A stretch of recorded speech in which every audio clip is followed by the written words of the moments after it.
259페이지 봅니다. 5번 관리처분계획. 이거 100% 한 문제 나와요. 네, 틀리시면 안 됩니다.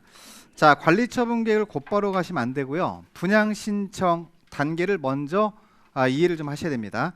그래서 이제 분양신청 받는다는 얘기는 이게 끝났다는 얘기예요. 지난 시간까지 한 사업시행계획서에 대해서 시행자가 작성한 사업시행계획서에 대해서 인가권자인 시장구소한테 인가받고 고시까지 떨어지면 확정됩니다. 그러면 아파트 지을 어디다 아파트 몇 층짜리 짓겠다 이런 게 확정된 거 맞죠? 그럼 이제 뭐 해야 돼요? 소유자한테 분양받을 대상자한테 알려줘야 되겠죠. 몇 월 며칠부터 몇 월 며칠까지 분양신청 하세요 라고 알려주는 게 통지예요. 통지. 근데 나는 귀가 어두워서 못 들었습니다 라는 사람이 있기 때문에 공고까지 하는 거예요. 그래서 통지의 동그라미 공고의 동그라미, 이걸 분양통지 공고라고 합니다. 자, 분양통지나 통지와 공고를 통해서 분양신청을 받아야 된다 그런 얘기죠. 그러면 요 기간이 있을 거 아니에요. 그죠? 120일이에요. 다시 며칠? 120일. 요때부터 사업시행계획 인가고시가 있은 날로부터 며칠?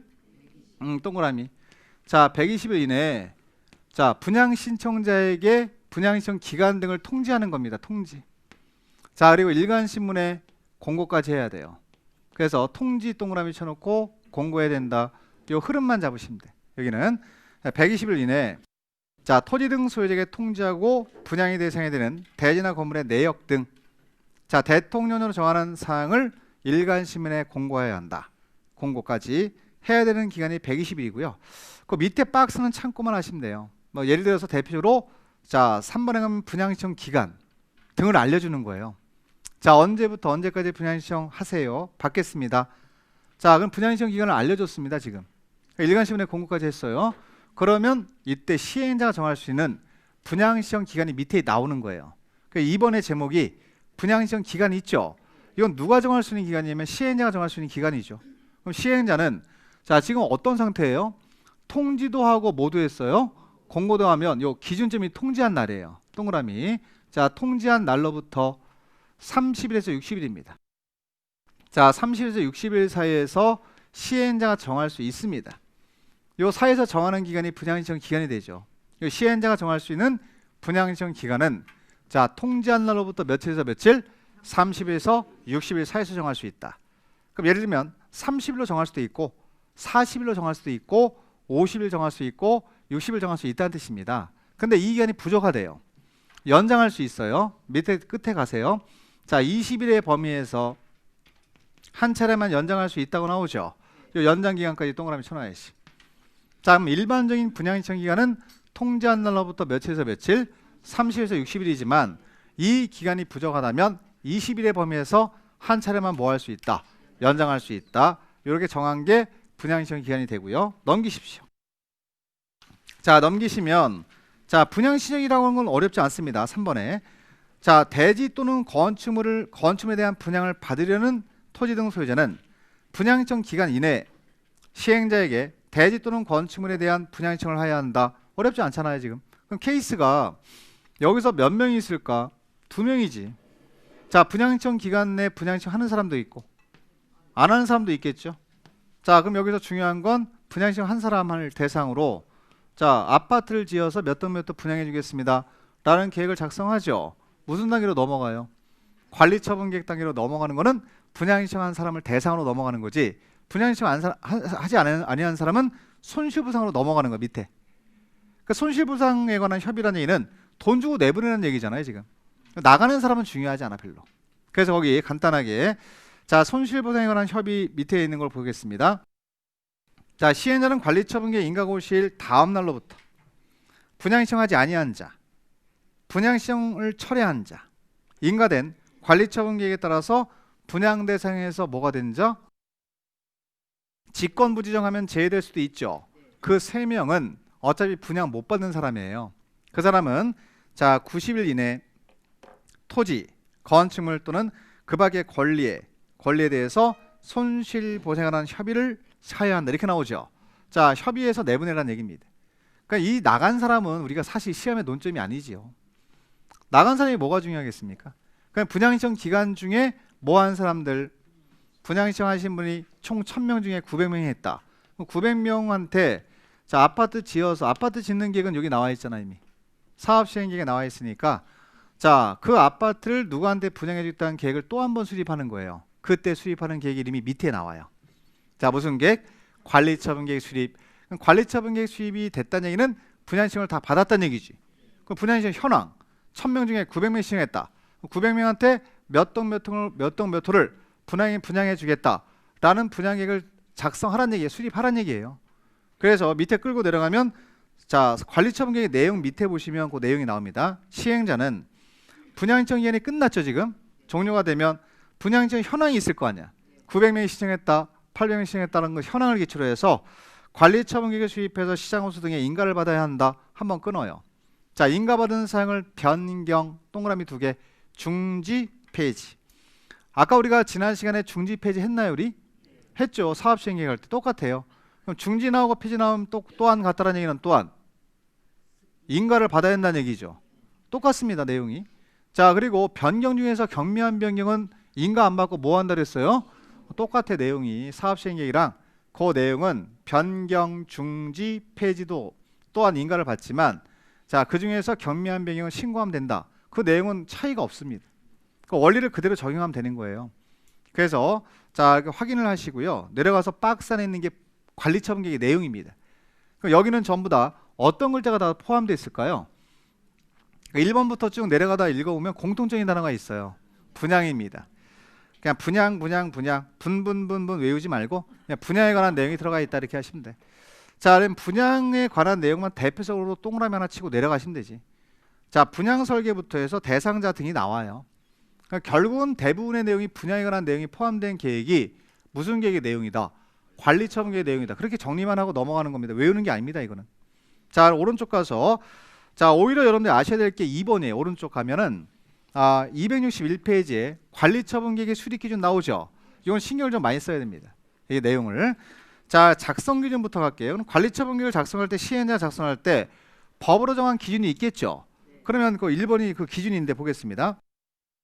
자, 종전의 토지 또는 건축물의 면적, 이용사항, 환경 그 밖의 사항을 종합적으로 고려해서 대지 또는 건축물이 균형 있게 분양 신청자에게 배분되고 합리적으로 이용되도록 한다. 면적, 이용사항, 환경 거기 세 글자 밑줄 그어요.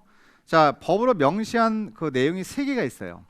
물론 나머지 내용은 그 밖의 사항이라고 했지만 그 밖의 사항은 나올 일이 없습니다. 그래서 법으로 명확히 명시한 게 3개예요. 면, 이, 환이라고 하는 거야. 앞잡아서 3가지를 지금 명시하고 있다. 기준을. 자, 첫 번째는 면적. 고려하는 게 맞죠. 자, 이용 상황.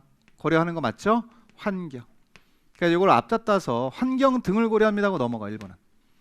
자, 이거 이제 여러분들 하셔야 돼. 도시개발법에서 우리가 한 거 위지면 토수리 환이 있었지. 여기는 간단해. 3개. 면, 이, 환. 면적, 이용상, 환경 등을 고려해야 된다. 간단히 말하면 30평대 갖고 있는 사람은 30평대 주란 얘기예요. 나머지도 이용상, 층수 고려하라는 얘기입니다. 그 다음에 도로 옆에 있느냐 아니면 센터에 있느냐 이거 고려하라는 얘기 아니겠습니까? 그래서 고려 요소가 많지 않기 때문에 간단히 확인하고 넘어가시면 돼. 뭐 이거 틀리게 나오는 질문 아니니까. 자, 그 다음에 자, 여기서 종전 아파트 평수가 있을 거 아니에요. 토지나 아파트 건물의 평수가 있을 거 아니에요. 면적이. 자, 새로 관리처분계획을 수립할 때 20평대를 30평대 늘려서 줄 수 있을까 없을까? 징환제예요. 자, 줄여줄 수도 있겠죠. 예, 감안제할 수 있습니다. 적정 규모가 되도록 한다 이렇게 나오죠. 자, 이거는 이미 도계법에서 공부한 거예요. 다만 여기는 토지만이 아니라 건물이 포함된다는 거지. 토지와 건물을 줄 때 늘려주거나 줄여줄 수 있다는 거죠. 똑같아요. 징환지 가만히 나오면 있다에 없다예요. 있다. 그래서 적정 규모가 되도록 한다는 얘기는 자, 우리가 늘려줄 수도 있고 줄여줄 수 있는 개념이 성립이 되는 것이고 어려운 거 없습니다. 자, 3번 우리 배웠어요. 환지부 지정입니다. 그러면 너무 좁은 토지래요.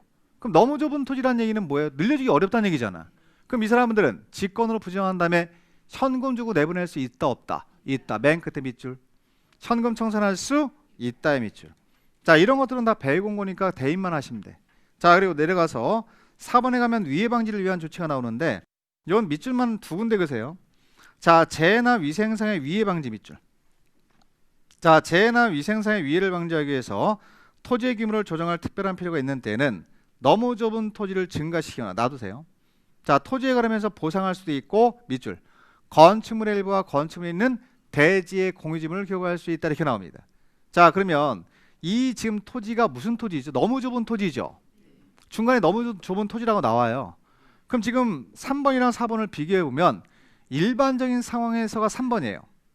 특수한 상황이 4번입니다. 그러면 아무 전제 조건 없이 너무 좁은 토지가 나오면 현금 청산할 수 있지. 그게 3번이잖아 지금. 근데 너무 좁은 토지인데 위해 방지를 위해서 이런 전제 조건이 나오는 거예요 지금. 그러니까 위해 방지가 앞에 있고 너무 좁은 토지가 보이면 이 사람들은 시행자한테 모든 권한을 다 넘겨줘. 필요한 조치 다 해라. 토지를 늘려줘도 되고 현금 청산해도 되고 입체한지해도 된다는 얘기입니다. 그 중에 나오는 게 입체한지예요. 그럼 우리가 입체한지라고 하는 건 뭘로 주는 거예요? 건물로 주는 거지. 그럼 자 보세요. 여기 세 가지가 논점이니까 보세요. 우린 수험 공부를 하셔야 돼. 자 보세요. 네 글자 뭐가 나왔죠? 지문 읽는 방법. 위해 방지 나와요. 너무 좁은 토지 보이죠? 너무 좁은 토지가 보이면 일반적으로 위해 방지가 없는 상태에서 너무 좁은 토지는 현금 청산하고 내보내는 거잖아. 근데 앞에 위해 방지가 보이죠? 그러면 이 사람한테 아파트 한 채 줄 수 있어요 없어요? 아, 줄 수 있어요.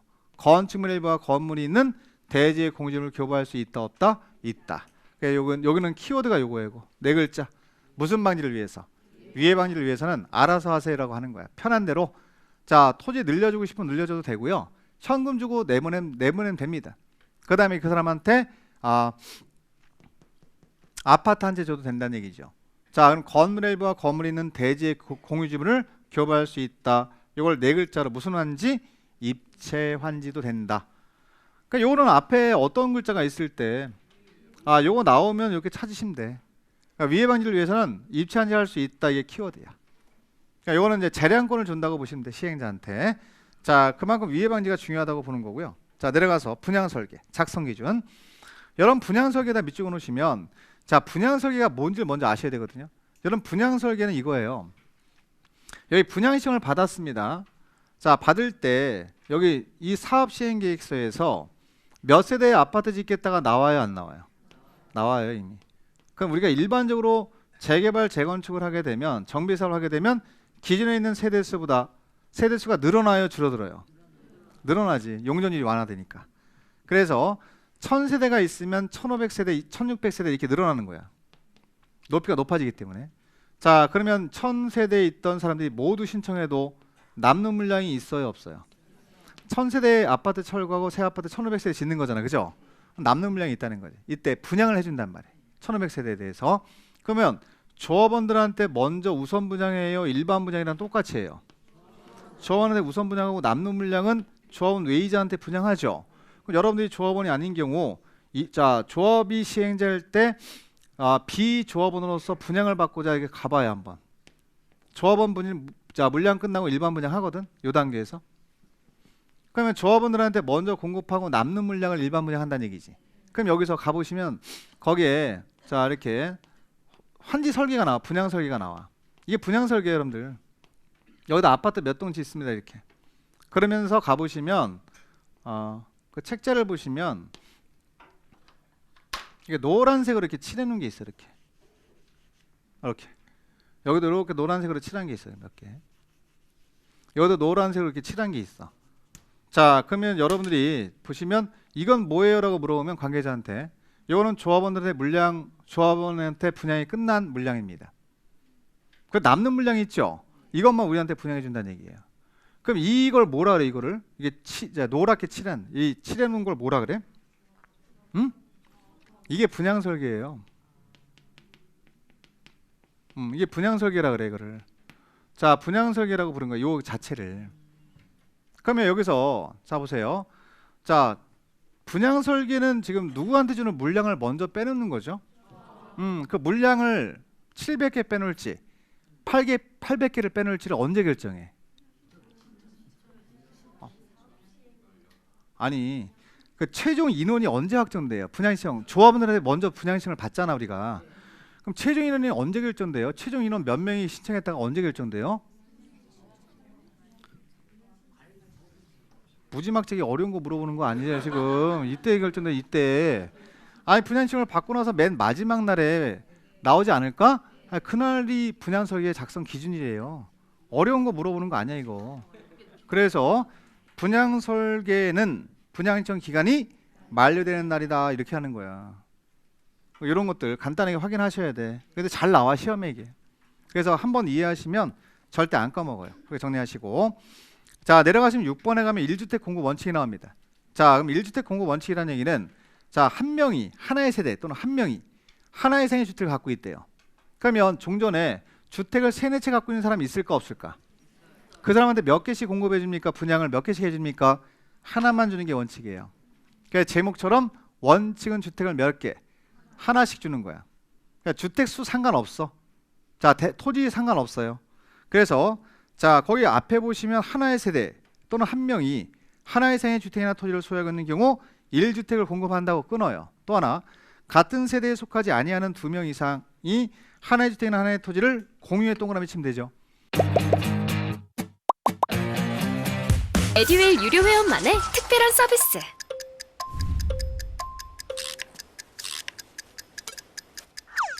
같이 하자.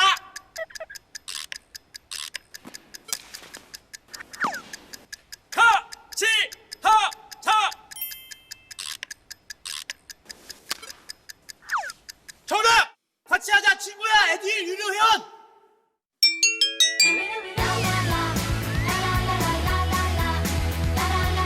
친구 소개하고 현금 받는 혜택. 오직 에듀윌 유료 회원에게만.